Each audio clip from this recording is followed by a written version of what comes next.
So, hi everybody and welcome back. This is C++ tutorial series for absolute beginners. This is video 142, and in this video we continue with our keyword repetitions in C++. And of course we not just repeat, we extend our knowledge and learn a little bit syntax and prepare to understand the official C++ documentations. But before we can go to the official C++ documentation, we learn it with CPP reference.com, which is just a simplified version of the official documentations. And we are using this site here. At least I reference it. You don't have to use this site here. You can just use also a very good C++ book or other resources. But I use, like all time, this site here because we preparing for the official C++ documentation. And this site is just a copy of this here. I show you the official documentations as well. It's one draft here, and we should be able to read something like that in the future. And the reason why we are not using it right now is because we have not learned all keywords, and if they explain something or make examples, they use all keywords, and it's a little bit hard for starters. That's why we go step by step to this and learn all these terms, keywords, and then we will understand this in future very easy. All right, with that said, we continue with our questions. I hope you know what I mean with that. Sorry. So first of all, I will read this question. You can stop then the video. You should try to answer these questions, and then you can press play again, and then you can compare your answers with my answers, because I will just explain that what I think it is. And of course, these questions which I tell you here are all found in CPP reference.com, not the questions but the answers. And yeah, let's get started. So 30, what means the keyword catch where we need it? And of course I will just write here not a full answer because that will take too long. I make a short answer and explain this on this site here. Okay, let's answer this one. What means this catch? Catch is used for error catching. Catch is used for error catching. All right, and where we need it, that's very easy. It says here already. We need it in try catch block. In try catch block. All right. Where is that? When I go here to my keywords, when I click here this catch here, where is the catch here? I'm blind here. And then we can here see we have here two kinds of catch blocks. We have here a try block, but we have not talked about this function try block. So about this we talk next time, because we have not talked about the tutorial later. And so we go in our try block and we see the syntax here, and that was it. So just so that you know where we are, and I will need this in a moment anyway. That's why we go to the next question, which says 31. What is the difference here? So we have here 3 lines, 1, 2, 3, and compare them and say what the difference is. You can see they are all try catch blocks. And yeah, I write now the answer. I hope you paused and tried it. And the answer is actually, I show you this directly in the page. And right here, or let's write here some short answers perhaps. Or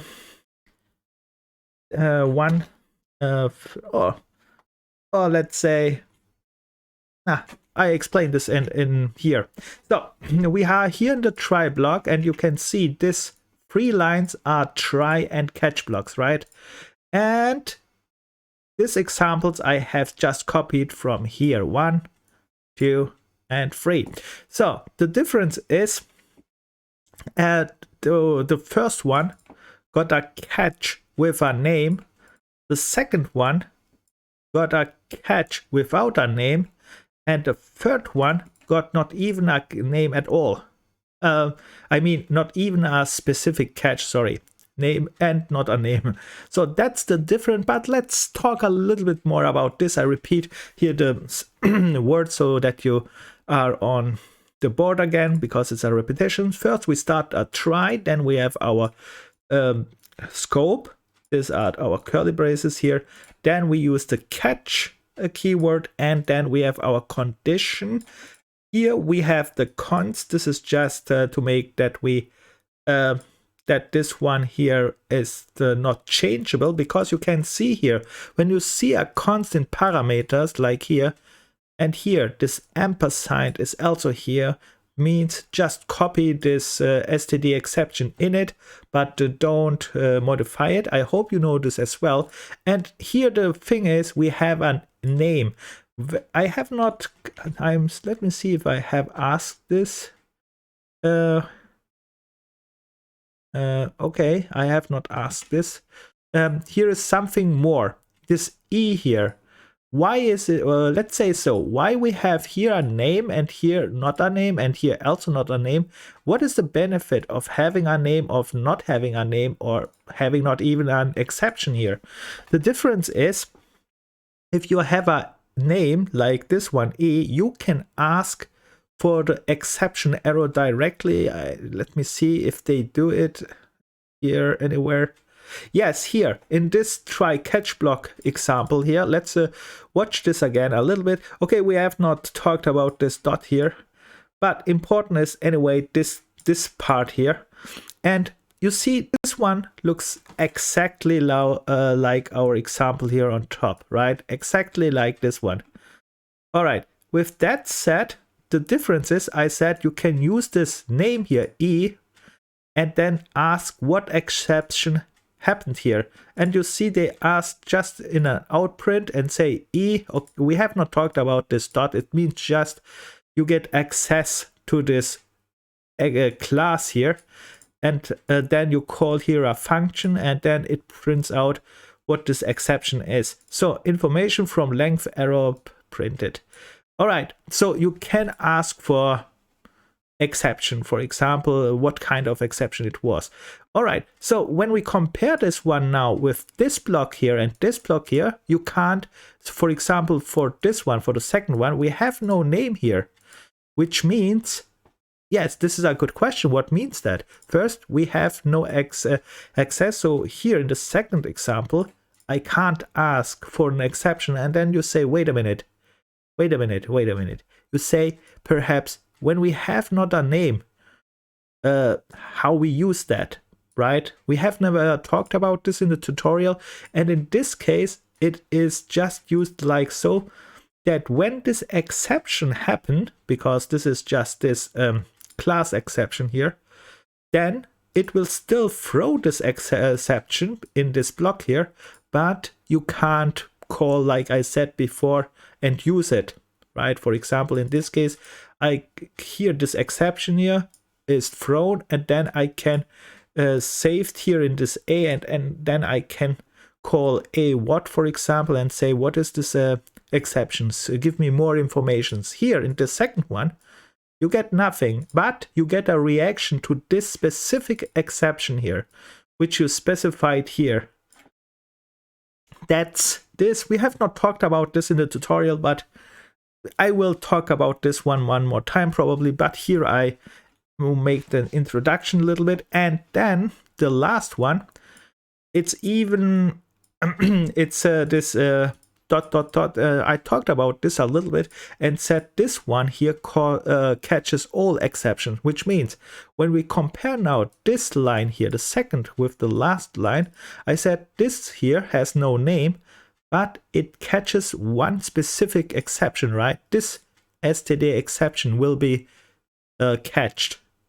In this case, it will not only catch this one specific exception, it will catch any other exception as well, possible defined exception. With other words, we have here no name, no specific exception, and it will try to catch it. And the result is we can just throw here anything. We can't get access. We don't know perhaps what it is. but we still have a catch. That's very, sorry, that's very theoretical here, but I think we made an example for this one. And if not, we will see here in a moment an example. For example, here we have this was this one. Let me go here a little bit through. And yeah, here's this one again, what they used. Here we have a try, then we have a catch, our exception here, and then here's a code. Let me see if you understand this one too. Try. No, we have not talked about. Well, you can understand this one too. We have not talked about go to label, I think. I'm not sure. Perhaps we talked about this. And yeah. Okay, I think that's okay so far. Because they are not using this unnamed exceptions here actually, and they are not using also this this other exception. I tried to find some examples, but they are not using that here. Anyway, we continue with our questions. So I hope you understand this a little bit, and to write this here down, that takes too long. I skip this and say here just yeah. What do we say? It's too long. Too long to explain. Too long to explain. I write here too long to explain. To write here. Not to explain. Too long to write here. All right, let's go on to the next question. Okay, 32. What is the keyword const? All right, do you know it? I hope you know it. It's almost all time used. Then where we use it. Explain the examples in CPP reference com. Okay, first answer. What is the keyword const? It is just constant. It makes const makes identifier not modifiable. Modifiable. I don't know if it's right. So. But you know what I mean. We can't change it anymore. Okay. Then where we use it, there are different cases actually where we use it. For example, here on top we saw one in parameters, const. I hope you know what this one is. I explained it before. It's just here with const and there's a reference parameter, so we can't change, but we use it also with variables. For example, const variables. Let's write here answer. Variables, parameters, and perhaps even more. I don't know. Well, it's enough. So we found two, but there are probably a little bit more. And then explained examples in CPP reference com, which means we jump now to this site. We jump now here to const. I have it here already. This const. No, this is continue. Oops. Try catch block. Okay, let's go here. We have no const. Then we find the const here. Here's the const keyword. And you can see here, yes, this one we have not learned. We have again here two places. For example, const type qualifier. This one we have talked and learned in our tutorial a little bit. But this one we have not learned because this one is again with classes which we have not talked yet. Let's continue. And here I have to talk a little bit this const, but let me see if there is more. No. So you can see when you go const in this website, it says here CV. CV stands for const and volatile type qualifiers. We have talked shortly about that, and I said volatile we have not talked. We have only talked about const, but here are a little introduction to volatile. You will almost never see volatile so often, only very, very in rare cases. And the reason for that is this one is more a compiler instruction. Instruction means here it gives a compiler a hint and it says you should not change. I mean, the compiler, please don't optimize this function. This one. So that's why you will not see this a lot, because normally you want that the compiler optimized your code because if the compiler optimizes your code, it becomes faster. But there are cases where the programmer wants that the compiler should not change or optimize the code which he is writing. Right? That's very important here. That's the volatile. That's why we almost no see volatile, only in rare cases. But const, on the other hand, we see almost all over the place in programming. Like before, you saw here, we saw here const, and we will see more const. For example, of course, read here a little bit more in detail what they mean with const object, const volatile object, and there is even a const volatile object. But in our case, what we need is const is almost in all places. And here are some examples. Let's see what they have here. I should explain the examples, it says here, right? So our explain the examples in CPP reference com. The example which we should explain is this one here.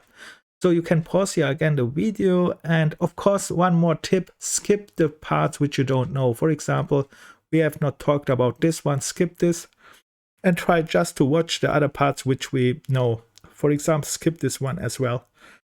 We have not talked about const cast here. And yeah, just try. All right. Now I continue. I explained this very fast here. So we see here, this is a normal variable declaration and initialization. I hope you know this. And what initialization is this? Copy initialization. Good. Then we have here const int, the same thing here. This part here is the same like here. So we see it's a declaration, initialization, copy initialization to 0. And it is const this time. Here the same. Careful, I explained you this one. This is just one exception. Normally, const is all time on the right side. Normally, what I mean with this is, if it's on the right side, you go to the left side and read it const int, right? If it's anywhere in the middle, but the exception is when it's at start, then it's still const int. It refers here, but normally it's not. So with other words, only the start makes an exception.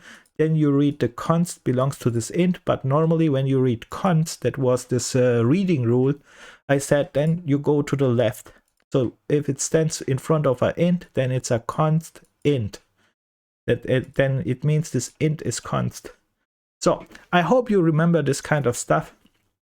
And we go, and we see here this volatile, and you will see this volatile keyword almost very, very rare. And in this case, it means compiler, please don't optimize this line of code.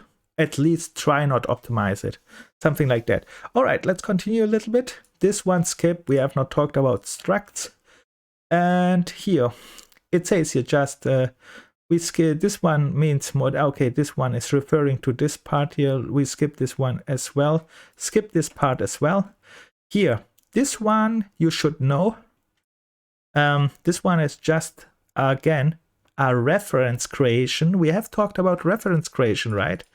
Do you remember this one? Here, int is a reference with the name reference name R1, and I assign it to something which exists already. Very important. N1 must exist. But here, const. And what does mean this const here? And here it says here reference to const bound to non-const object. But here, try to read this one right. So it says here, const, like I said, if the const that is at start, this is just the exception, then you bind it to the right side, which is const int. And how you read this one, the general reading rule is like we learned also about this general reading rule, which is called inside out. In the last video, I talked about this, which means you start with the name. R1 is a reference to a int, but in this case, you say a const int. All right, this is the reading rule. So we repeated this as well. And this one we skip. This is a const cast. We have not talked about this one. And this one is a const int to n2, which means just that n2 here on top is just a const to a const. Here, one more thing which is very important. Let me show you this one. Let me copy this line of code. Let's go to main. Let's write this one in. Here I declared, and I declare int and 1, let's say 1. So careful about this line here when you read this one. Why careful? Oops, here's one more thing. All right, why you should be careful when you read const and then int and think, okay, one is not changeable. In this case, you must be careful because this const belongs only to R1, right? Which means R1 is a reference to const int, which means you can't change R1, but you can still change N1. And that can cause irritations because most people who see const think, okay, this is not changeable. Oops, Control Z. And it is changeable because const means normally you initialize a value one time and it's fixed. But if it's made like this, it's not fixed because N1 is changeable all time. Let me show you this here fast. It is see out. Let's make here R1 in this case. Now I go and change N1 to something like that, and now I copy this one again and I put this here, and you will see, oh, let's I forgot to make here a new line. Perhaps let's make here a new line as well. So or we make something a comma. I don't need a new line. One is okay too. All right, and I start this. And now you saw this one is a const here, but I could change it. It was at start 1. Yes, here at this line was 1, but at this line is 32. Yeah, 44. 34, sorry. And you see it's changeable in this case, but because const is only a 1 and not the reference value. Careful about this one, can cause sometimes bugs. All right.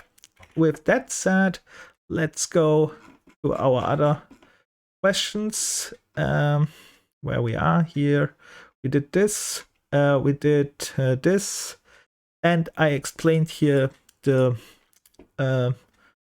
site here examples a little bit, and let's continue to 34. Okay, what is the keyword continue?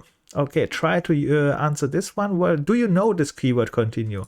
Then where we use it, explained examples in C++ reference const. So, all right, let's answer. What is the keyword continue? Continue is continue skips let's say skips and statement. Oh yeah. Instruction. We can say instruction. What I mean with that's the continuous skips and instruction we will see in a moment. Now where we use this one is there are different places actually, not one places, because most time in a loop, for example, or we have other places. Let me show you where the places are. Where is this time? Oh no. Okay, I don't know. Let's go and write here continue. Here is this continue statement, and we have it here. And here on top you can see the different places. So it is used in a for loop, in a while loop, in a do while loop, and range for loop. I don't know if we talked about this. I don't think so. And these are the places. Let's just copy this one. I am a little bit lazy. So here, these are the places where it is used, and let's go explain the examples in CPP reference com. And I want to show you what I mean with skipped, and in this examples I will show you this one. So first of all, this syntax is very, oops, what was that? Yep, the syntax is very simple. This one here, let's learn syntax a little bit too. You see the black one is the thing what we need, the semicolon is what we need, and this one is just optional. Attribute, I talked about it, is this double square brackets. If you see something like that, it's all time an attribute. With that said, here we can use a continue in a while loop. Careful about this example here, what they made here. This one is just for demonstration and is not working, right? It means just it behaves like a goto, but this one is not in a code. Just this one, this one, this one, and this one not. Don't make this one. And yeah, in a do while loop, in a for loop, and we go to the example here. So you can pause again here the video and try to explain these examples by yourself before I explain it for you. And try to explain this output here, why we have here 5, why we have these numbers here, and why we have these numbers here. I think I did this, but it doesn't matter. We repeat a little bit and then we get better and better. So I explain it now. So the first number, why we have here just a 5 here. Very simple. We said if I, in this case, is our for loop. It starts with I0. It will go 10 loops. Because I less 10, it will increment I all time. And it says here, if I is not equal, we have learned this not equal comparison operator. And then it's not equal 5, it says skip. And this version here, it's also interesting, careful. If without curly braces means we can only use one statement or one instruction here, and this is just a shortcut.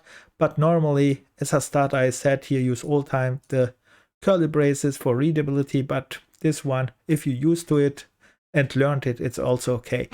All right, and then this is the reason why we have here 5, because it just checks if it's 5, and when it's loop here 10 times, it's only on 5. All right, the next line. Okay, the next line we can see is a nested for loop, which means we have here a 4, we have here a 4, the second one. The first for loop is less than 2, which means we have only 2 numbers here, 0 and 1. The second is less than 5, which means we have the loop values till 5.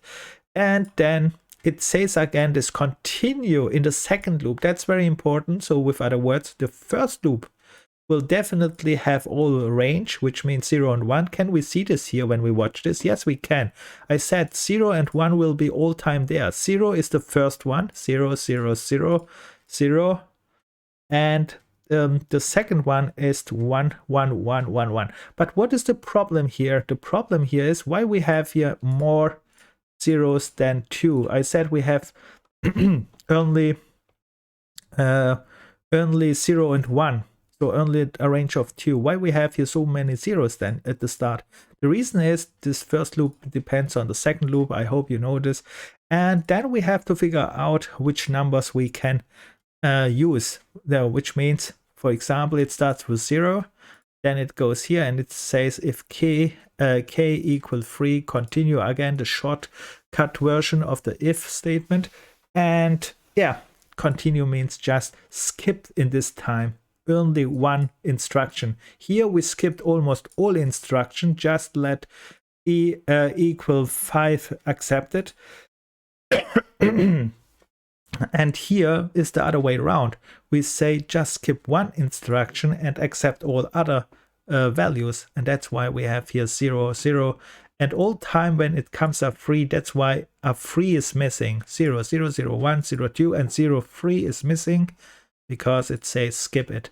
The same goes for the second loop with 1, 1, 0, 1, 1, 1, 2, and 1, 3 is missing. All right, we have understand this one and we can continue. So the next one, it says here, 34. What is keyword default, where we use it? Is there a syntax for that?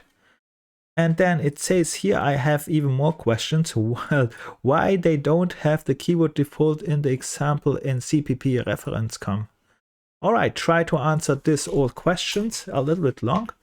So what is the keyword default? Let's try give a short answer. Yes, it's a default. It's a default. What is called that? It's a default. I wanted to say it's a default, but the keyword itself, it's default. It's a default, let's say, instruction if all other cases not worked. Something like that. And with this cases, I give you already a hint, and it says here already on top where we use it in switch statements. All right, that was easy, I hope. In switch statement, all right, where we use it. Then is there a syntax for that? Okay, we have to check. Is there a syntax for a default? Let's go. Probably there is a syntax because it's a keyword, right? And then when it's a keyword, we think all time it has. So I click here on default, we can see, and here we can also see there are other places where this default is used, but this one is a little bit advanced. That's why we skip this, and we just concentrate first now on the switch. And then we have this one here. And then here in the switch statement, we're searching for our syntax. The question is here, is there a syntax for this default? Here is our switch syntax, right? I said we use it in here. At the top, I don't see a default.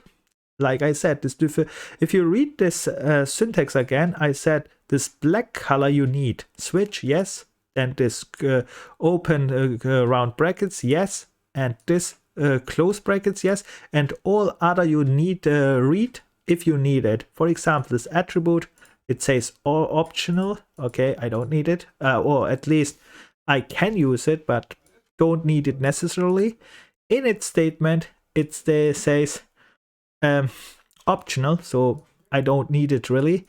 And condition I need, but I have to define this condition. And statement I need. All right, that was our syntax. But here is no default. Careful, when we scroll a little bit down, that's not true. It says here case and default is here in this syntax. So it is here, but it is anyhow labeled with another number. So what's that? What is the meaning of that? And we have now, let's say, actually two syntax, right? So the syntax here on top, and then we have here this and this, or perhaps it means that is that one and goes to till this point. I mean, the meaning could be also it starts here and just go till this end here. This could be also the syntax, because you can see it's black here, this black color, which means you need this one. This one you don't need, again, optional. And then here const expression and so on. And the answer is actually the real syntax which you need is this one. This is, let's say, the start syntax. And this case and this default are optional syntax which you can add if you need it. So the answer to this question is there a syntax for that? Yes, there is, because we can define it, default, but that means not we have to use it, right? You can define it, but you don't have to. Okay, let's write here, yes, but we don't have to use it. All right, we don't have to use it. Then next thing here, why don't let's see why they don't have a keyword default in the examples in CPP reference com. Okay, let's watch these examples, but I explained it already with this one here. But let's still watch these examples, because we should see how this syntax works here a little bit with this case, default, and so on. Here, first of all, we have a switch here again, case and case 2, and no default. Like I said before, default is optional. You don't have to use it, right? Perfect. Then we go to the next point here, switch here. Here we have switch, case 1, see out, and a break. Interesting, I forgot to mention this one here on top. Here we have also no break. Aha, that's interesting. But we have talked about break already. I think you know the break keyword by now. And then let's go here a little bit down. And I have to check something before I go on. because here is something big what I forgot to tell you, is something interesting. Let me see if this comes later, or is it here? So I'm not so sure if this here or not, but the point is, you will see something like, I think it comes later in if statement, but let's go on to the examples here. So we have here this example again. We have case, no break, which means I hope you understand this one here. But I said in our tutorial we use here also the curly braces here. They don't use it here, but we use it for the scope. It's easier to see the scope, and most times you can see they set it or not. I also talk about the default a little bit in my other video, I think, and I said you should use default even it is not preferred with a break. So if you use default, use a break as well, because you don't have to use this break here, because it's anyway, it should be the last value after the cases, but you should use a break because you don't know if your switch is updated or something else, and that's why they say best practice is just to use this one. All right, so use it because we need it. Then we go to the next point here. We have a switch case, and I think that's all. Oops. Oh, sorry, I think I checked here the wrong example, so you can pause here the video and check this examples out, but I think that's the most same thing. So you can pause here the video, check this example fast, check this example fast, and this one also. I think this is similar. This one you can skip. This is again a struct, and I think this one we can skip too because it says auto. We have not talked about this one.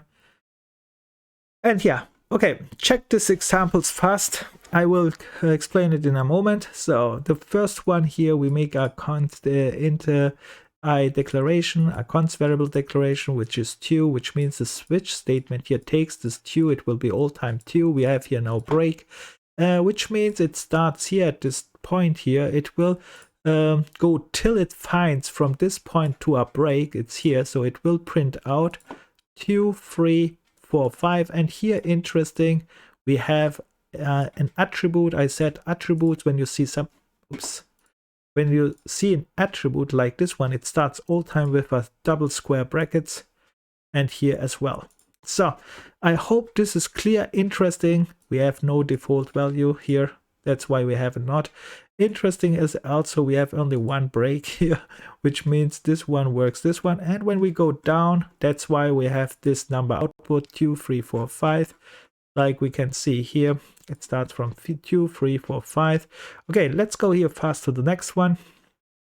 The same like before, it takes the value from here, this I, then case 4.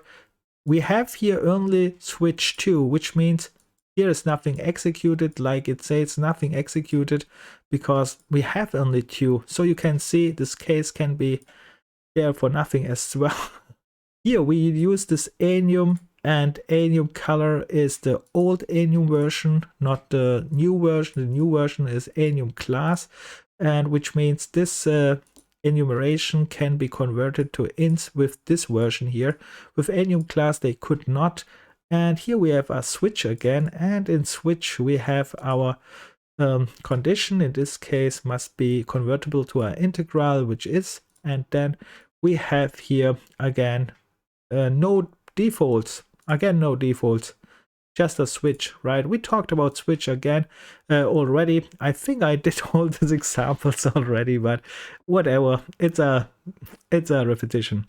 Cool. So this struct again skip. And I think out of that we can skip this one too. It's because we have not talked about auto so far. And but this would be interesting normally to talk about this one, but we skip this one. And here, the last thing here, it will do nothing. This does nothing because we have here 0. which means we have here a condition, and this one, this here is interesting because I will show you why. Try to figure out why this one is interesting. And then here we have switch. Interesting is also we make here a declaration. And then we have here nothing in. So we have no, yes, no statements in after this labels here. Like it says. All right, but why is this one interesting here? This one is actually our syntax when we go on top. When we go on top, our syntax, this one here is exactly this one here. This one here. There is no case. There is no break or default. There is nothing. This is exactly an example how this syntax here works. I said it is. You can use case. You can use default and break all the stuff, and normally you use that. So normally the use case of a switch makes no sense without this one really. But this example shows yes, you can use without it as well, and it works. That's crazy, but yeah, it is so.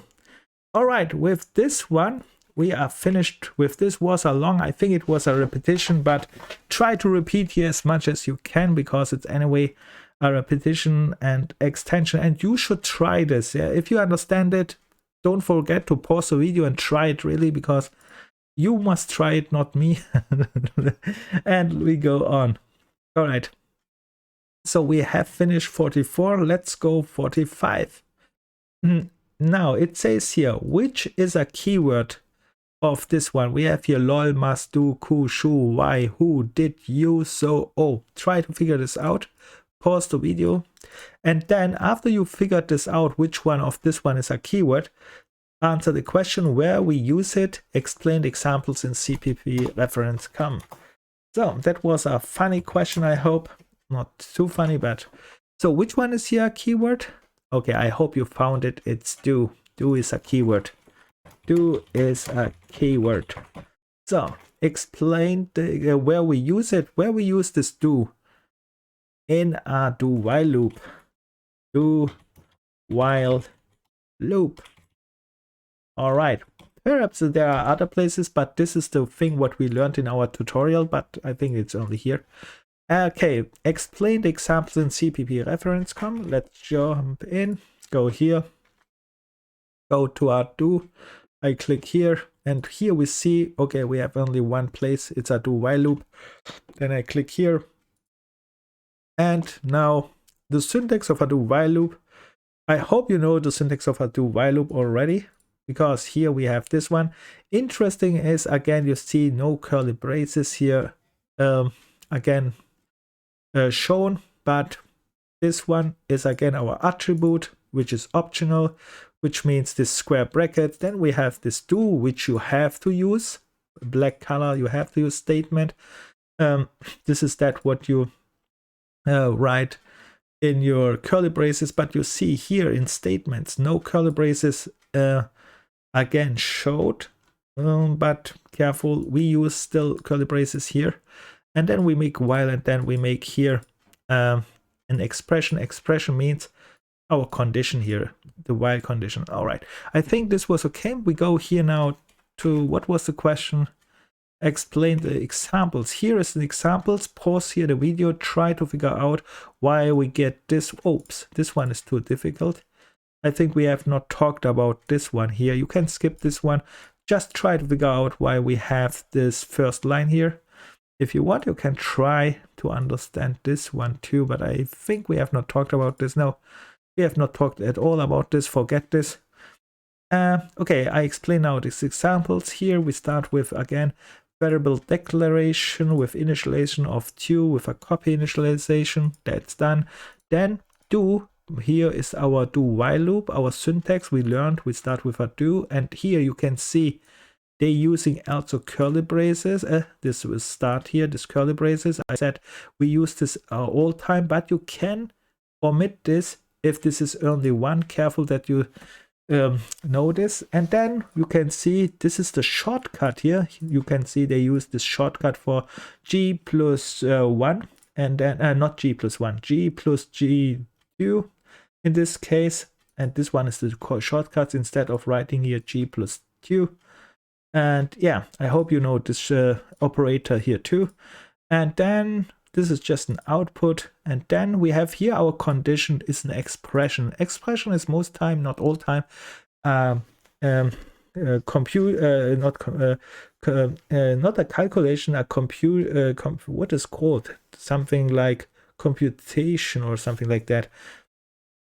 So it results in a computation or something like that. In this case, it compares this one here, and then we get an integral, and then we get a bool, and then it will, depends on the bool, it will loop. So here, important one more note, why we use here a do while loop and not normal while loop, because a while loop can let's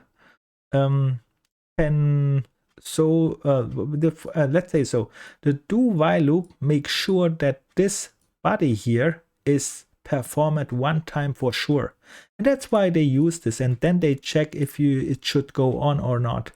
And this is the difference about a while loop, because the while loop is perhaps not performed one time at all, depends on the condition here.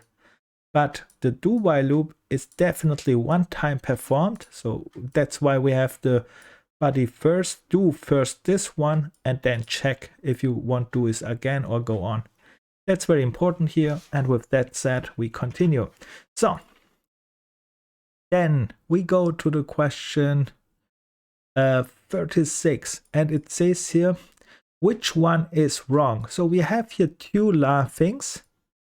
One is, then we must find which one is wrong. One, it says unsigned long int, or long int unsigned long. I think it's not too difficult.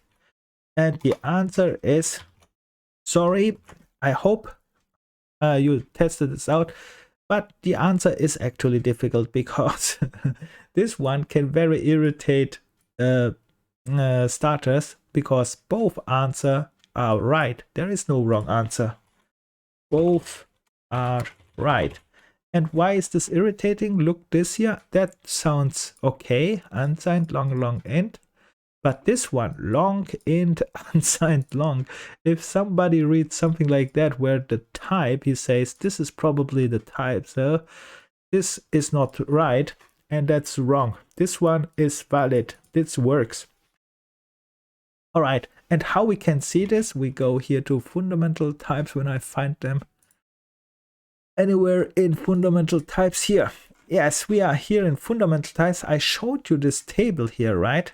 And you can see this table here. I hope you know this one, but here on the top where it says modifiers, and here is a node, a special node. I copied actually this one here. And it says, as with all type specifiers, any order is permitted. So I can use this order or this order. Important is it must be a type specifier. And what is a type specifier again? Here we have here two tables. This one is a type specifier, and this one is the type itself. So with other words, if this one is on this side, for example, here we have this unsigned long int. This is so all time used, which sounds normal, but we can change the order of this one here. So if it's on this side here, which is type specifier, which is also a type normally, I told you this one is also a type. But the real thing is this type, specifier is a type because this one is treated like this type here behind the scene. So we can use short here as a type. Behind the scene, it will be treated equivalent to this type here. Only just as an info.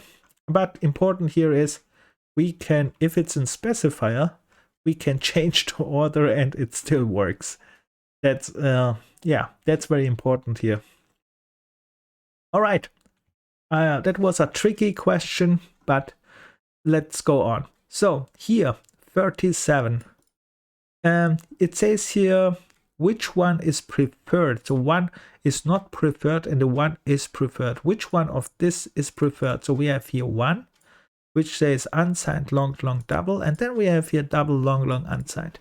Which one of this one is preferred? And the answer is nah, both are not preferred because both are wrong. All right, this is the answer. Because so very easy to answer, but not easy to understand. The reason for that is here on top we had this looks similar, right? Unsigned long long int, here unsigned long long double, and this one, yeah, I said we can change here the orders and both are right, and here both are not preferred because both are wrong. The reason for that is double, this double here works not with unsigned and long long so perfect. So also you can't, the reason for that is they have not implemented in C++ this unsigned for double, and long long works also not perfect with double. I think only long double works, but we can test this. Let's test this. Copy, let's go here to main. We have here our numbers. Make you one more number. Here we have this one, and let's say here test, and let's write here number. Let's compile, and you see it says here invalid combination of type specifier. This other would work. Let's the other one would work when I make this one here with int. Let me copy this one here so that you can see that this other one would work. Int, and let's make it int long long. Let's make it different. Int long long, and let's make here test int 5.3. Oops, 5.3 or something like that. And test here double. So you see no error here. It says here for double, because we have a double, this specifier is not allowed. Okay, let's kick this out, and still we get another problem. Long long, it says here combination is not allowed. Okay, let's kick this one out, and you see long double is allowed. So good, we have understood this one, but the question is still, why is this not allowed? And the answer for that one is where I am. No, we did this already. Here I am. So, and the answer for that is, when I find it, here, both are right. The answer is, sorry, I was searching this. All right, now I say the answer is because, like I said before, they the compiler builders, they have not implemented this unsigned for double. Normally unsigned double would be possible, theoretical, but practical, they, at least it is so stated that it's not worth it. That's why we not make it, because it causes more problems, hardware problems and other problems. I don't know it myself, but they just not implemented it, and you can see that they have not implemented it. But theoretical makes sense. You can have positive doubles and negative doubles normally, and then when you use this signed character, you could use it, but they have not implemented it. All right, so let's continue. 38, and we are here in what is keyword else. Else, yes, it's in if statement, so we can use it. Also, it's used as it's used in if as a second option, something like that. Or yes, we have a second option here, right? The first, you have if, the first condition, and then else is another option. So something like that. It's not absolute accurate, but we jump anyway to the official site in a moment, in CPP reference comp, and then read it there. So where we use it, yeah, it's already here in if, for example. And then why the syntax got not a else if although we use it? That's interesting. Try to figure this one out. Why? Well, because this else if, I hope you know what an else if is, right? Let's make an example. Else if. Also, we have a if, right? And then we write our condition. Let's say 5 less 7, something like so. And then I would write here this one as it is, out. Let's write here test. And then I would write normally else if, perhaps, it's possible. Else if, and then I write here my second condition, 7 greater 8. And then you can do this one, which is, and then I could write here, even if I want more, else, also something like here, and let's print this one out. And here I use the other way. Don't be irritated because I don't use here curly brackets. Like I said, if this else is only one statement, you can omit this one, and I said we don't omit. That's why I still don't use it, but we can use it. I still don't use it because I said it's better for readability, or at least we are starters. We should use it, so it's easier to understand at starters. All right, so the question here is more why this one is not in the syntax. Let's go back to the place where I have this one here, and here it says where is it? Else if here. Why the syntax got not a else if? So let's jump to this place first, right? We go here, we go here, we go to the else. Here's our else, and then we are here. Here's the if statement. That was the place in if statement. And when we watch the syntax, here careful about the syntax a little bit, because you see we have here different kind of syntax, and important is here our syntax, what we used in our art this too, but we have not talked about this one here, so skip this const expression optional and skip this one. It's anyway optional. Optional means we don't have to use it. We have only to use this if, this open brackets, close brackets, and here this condition, and then statement true. So we have used this both here, but important is now the question says, why is there no else if? We have a else here. You can see it's again this black color. And when we scroll down, there is no else if, right? If you read the syntax here in the official documentation, there is no else if. But why? Normally we use it, like I showed you here in this example. Yes, we use it. But why is there no else if? So this is an interesting question. And the answer is, have you figured it out? That's very difficult. You can only figure it out when you read this a little bit through. It's not easy. The reason for that is, let me explain it, or let me show you it, because that's a little bit difficult actually. It's not absolute easy. It's the reason for that is after this else, it says here statement false, right? And statement false is interesting. When we go here to statements false, you can read any statements, often compound statement, which is executed if condition evaluates to false. You can add another statement after this else, and this if is also a statement more or less. It says here on top, it's a if statement. After this else, you can add a statement, which means this example, what you see here, is in real not a else if like it shows here. It's more like something like that. Else, then it opens up this one here, and then it goes down to this one here. Oh, let's skip this else here, so it's easier to understand what I'm doing. And let's do this one here. So you can see in real, this one, after this else, it comes a new statement, and this new statement is just a if, and they omitted this curly braces here. When I omit this now, but because this one is the final the real syntax here. This is our real else syntax here.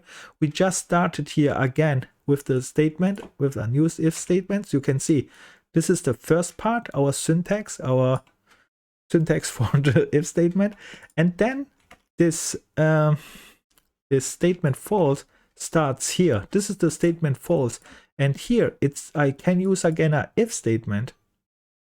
And then interesting is to my example, interesting is that one that you can omit now this curly braces here. And when you omit this curly braces, look what happens. Yes, exactly that what we have before, our else if. So this is the reason why you can't find the else if statement in the syntax. There is no else if defined. All right, it is only if and else defined. All other things are a combination. Okay, I hope it was difficult actually, but I mean, a starter. You can only know this one if you researched a little bit deeper in it. But now I showed you this one, so I hope you know it as well. All right. Where was this? Number here. All right. So the answer for this one is where we use it. Okay. If statement. If statement. And this answer is just there is no definition for else if, because it's a combination. Because let's write this one. It is a combination of if else. All right, you understand this, I hope, right? So this combination, I showed you what combination it is. That's why we have no else if. All right, let's continue here. We are almost finished. We have here 39. 39. Test this code on your PC. Oh, we have here now a syntax. This is this one here. You should write now the syntax in your PC. So this one you should write and create anything. And then the second thing is you should rewrite that what you write here on top with this syntax. Okay. And then the last thing is if it's not working, perhaps it works not, explain why they write something like that in the official documentation if it's not working. So you can pause. This is you have to do a lot, because the goal here is that you can transfer this syntax, which is the official syntax. Let's go here to the if statement. It's here anywhere. Where is that? Yes, here. I just copied this one here, so you can see this one here, and you should create something like that. Okay, let's do this. I make this with you, so I copy this one. I go to my main, jump here to my main, and I delete now all the other things here, sure, because I don't need that. And let's create this one here, copy paste. So let's write it. So how we use the syntax, the easiest way is I just copy this one, control uncomment this one, and here is that, and I can see what I have to replace and what not. So init statement I have to replace. Let's write here, for example, int test number. Okay, and test number, let's write it 1. Let's write it 1, int test number. And then attribute is optional. I kicked this. I don't need optional. We don't use attributes anyway. So we have this one here. Then optional. Const expression, I said const expression you should not use. We can, and it's anyway optional. Let's kick it. All right. And condition we have to use, but we have to define. Okay, the if condition is test number less than 5 is my less than 8 or something like that. This is my condition, and then my statement true. Here in this case it's statement true, which means I have to find a statement which is true. And in this case it is true, right? Our test number is 1, test number is less than 8. my statement will be true, and I print out just a statement std cout. This is just one example test number, and that's it. So I converted the syntax here to a function, and let's test it. Of course, don't forget to test it.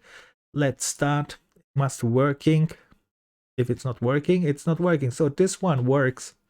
It's indeed one. I have defined it and it worked. And this one is again without curly braces, works only if this is one. But I said we don't use this shortcut. But I show you all time this shortcut so you get used to it, because many people use it probably. So you should just know it. But we use this version because it's easier. We have now the scope here exactly defined. And if I start this one again, this one works as well. Perfect. So this is almost done. Let's continue. We are not finished. We should do the same here with what was it? This line here. So we should take this syntax here. Copy this one. This syntax, you can find the syntax here definitely here in CPP reference com here on top. This is exactly this syntax, I think. Right, and then you can go again here. Let's put this syntax in, paste in, and yes, and then I have now to use this syntax to exactly to do. Also, I should rewrite this one here to this one here. Okay, let's try it. So attribute I can kick. All right, it's out. Const expression is optional. I have not used it. We can kick. Here. Init statement optional. In my case, I have an init statement. That was the syntax which I used. So I have to use this init statement here because that was the syntax which I have transformed. Here you can, oops, here. I copied this one here. So you see we have an init statement, and my init statement was this one here. So I have to write this init. I just copy my init statement because it's the same, like, and I write it in. Important thing here is perhaps that was a little bit difficult. Perhaps I should mention this one. Where was it? It says here in init statement.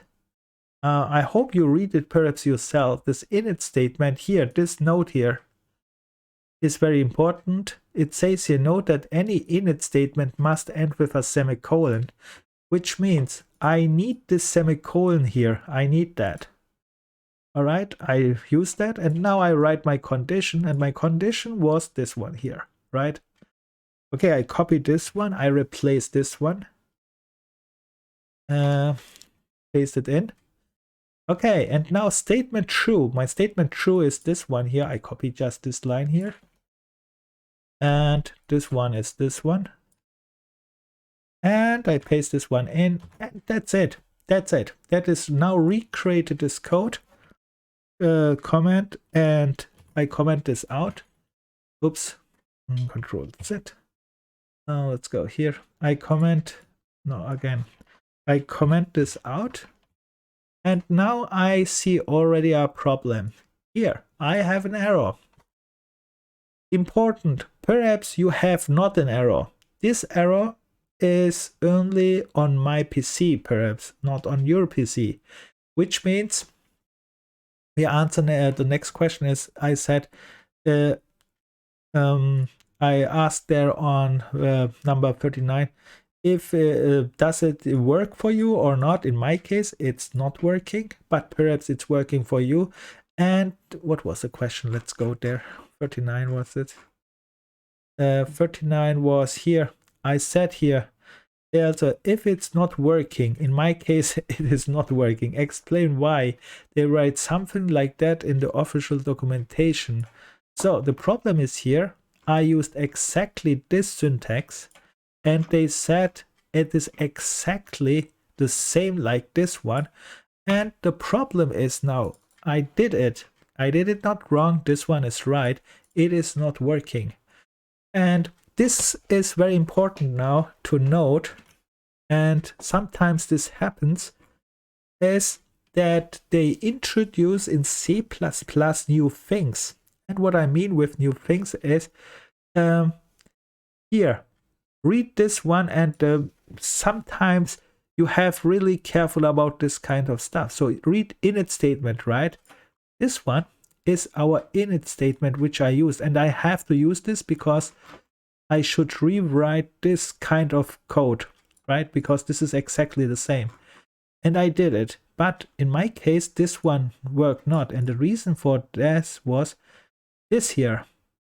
That was very important, this little green line here. It says here, since C++ 17. And my version, my Visual Studio 2019 is not supporting this right now. I have to update it. So I have not updated my IDE. It is not supporting this C++ 70 standard here. And that's why this one here will not work on my machine.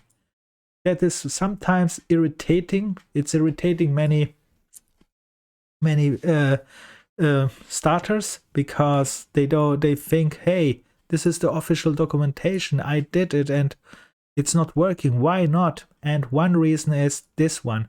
And if you want to test this kind of stuff here, you can go, for example, on update. The best way is to test it, just update your IDE compiler, not like me. I'm using a very old one, 2019, but we are already in 2022, and there is Visual Studio for free for at least as long as you are not working commercially. 2022, you should download the free version 2022, and you would have not this kind of problem probably if they support this one. That's the reason. But I want to show you here one more thing, which is this site here. It's an interesting site, and it's called Compiler Explorer. This is not very important, but you can go to this Compiler Explorer. This looks a little bit more complicated than it is. For example, let's go here. A compiler means normally you will be shocked when you go to the site at start, because when I write here int i5, and you can see here, oops, it's not, you can see on the left side the code, and on the right side this is the compiler code, and this is also called here the, yes, not the machine code. Careful, machine code and compile code are different. Compile code means you can still read it as a human. Machine code you probably can't read, which means this one we will learn in the future after we finish C++ basics probably as well. So compiler we will at least a little bit, not in detail, but just the basics. And the reason for that is this instruction is now converted to compiler here, and you can read it. But that's not the reason why I showed you this one. This site here supports this stdc C++ 70. That's why I went here to this online. They are not all supporting it, but some support. This one is supporting. And if I write now this test code here, I copy this one here, and I put exactly this one here in.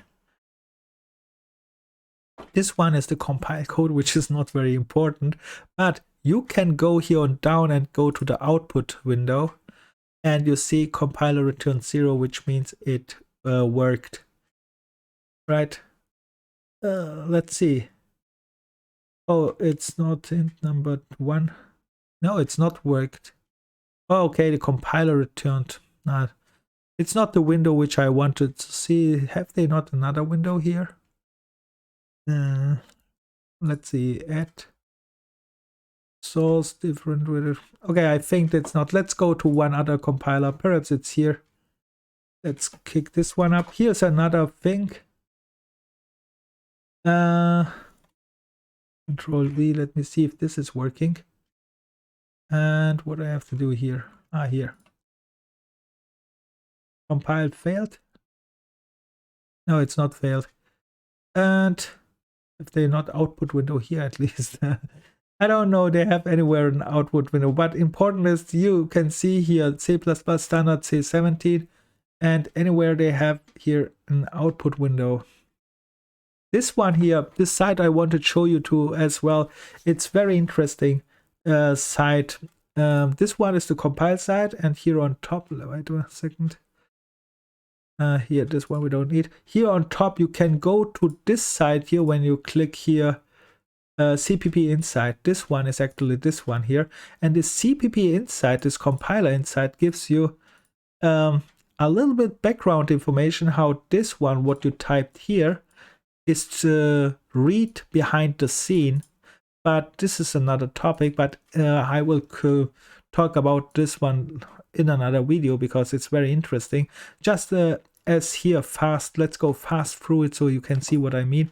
Here is that what I made, and this one is what the behind the scene it's made. It says I initialize int first, then I go here int, and then I have here this condition, and then I have std out operator this one, and then I return this one. Okay, I think I drifted too much out. So the answer here is, in my case, it's not working because it's not just standard C17. That's it. Okay, in your case it might work. I hope your code is running and working. And yeah, I think we can say here answer. The other ones is clear, I hope, but the last one I say you need C++ 70 or later. All right, this one here, since C++ 70 or later, let's write here C++, oops, C++ or later. So then it works. Then it works. And there was one more thing, right? Ah yeah, then write something like that in the official document. All right, and now you see the official documents are referring to this one. That's very important that you see if that they are also pointing out with what it's working. All the screen numbers here, for example, we have here another definition, syntax. This one works only with C23. So you here you need even a higher one. You see the screen numbers are versions. All right, I hope you get this. Is very important because it can happen that some code works, some not, because they add new things, but sometimes they delete other things. Or let's say most time it's backwards compatible. Backwards compatible means if your code uses an older version still will work, but sometimes they get rid of them. I'm not sure if they it's working all time. But here, let's go to the last question. I talked a lot again. Last question here. Why is there an error? Okay, we have here again a syntax. Let's copy this one here. Let's go to the main. Let's go here. Let's paste this in and let's say comment, uncomment. And here, why we have here okay, oops. Okay, try to find this error as long as I try to format. It was a good joke. Let's make here I, and let's make here int I 5. So why is here an error and here not an error? That's the question. Well, let's make here, yeah, try to figure this out. Have you? So the answer is, we learned something about scopes, right? So here we have a block scope, here we have a block scope. And the problem is here, when I said when we make a scope, this one is normally local. Local means here in this scope here. But in this case, it's not. It is connected to this condition here. So the condition is as well integrated in the scopes, which means if you would make here x as well, it will be also a problem. It says here x declared is a redeclaration, because you declared already here x.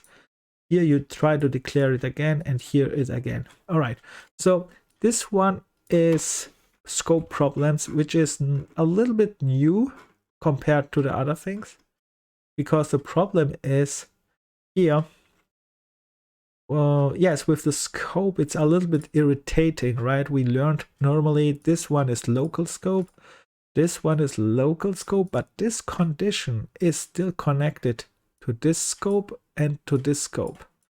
That's very important here. And yeah, let's go here, write this one too.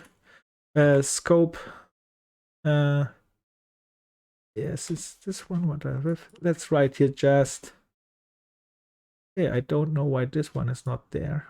So this the code should be here, the answer should be here as well. All right, let's write here int x is a redeclaration,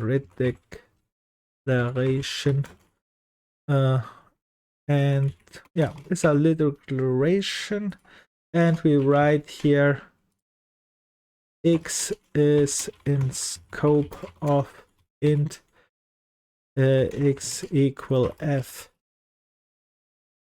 because this one is very important to know that this scope is there. All right, and I think with that said, we watch the examples here in if statement very fast.